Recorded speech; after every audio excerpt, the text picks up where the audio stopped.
You mentioned a couple of times your coaching and how passionate you are about that. What do you think is really important? Like if there was an ingredient to your coaching, what would that be? I noticed that confidence is something that executives of color lack. They always have the thought process of, am I qualified for this C-suite role? Will I even measure up with the other candidates? And they let the imposter syndrome sink in. So part of what I do is first we work on confidence. We build your emotional intelligence. And then we also break through those barriers of that imposter syndrome, because that's the first part of working with self and well-being before you step into that role. And then from there, it's really just coaching on how to continue to succeed in that position. And then from there, it's really just cultivating that nice package. And I just really say, you know, for a lot of my coachees, it's in there, it's in you.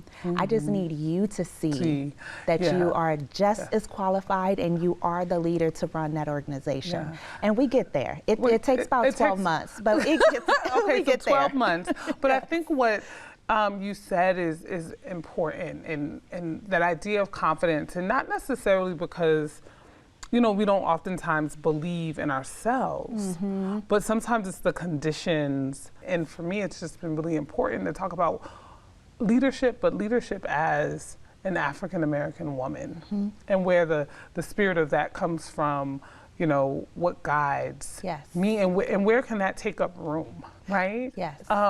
What would you say to, for example, so a young woman that was coming and seeking coaching services, where she was trying to grapple with how to show up as her authentic self? So for one of the things that I actually talk about is your actual personal brand.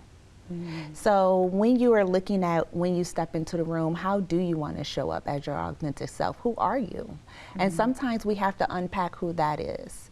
Once we unpack that information, once we unpack and dig deeper into what's your purpose, what's your objective, what are your expectations, and then also what are your milestones that you're trying to achieve.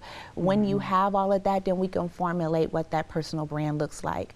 I think for a woman of color, we have to think about so many factors, like how we look, how our hair looks, how we dress, the amount of makeup we wear. Do we wear red lips or a nude lip? Like those are the conversations. Those are questions.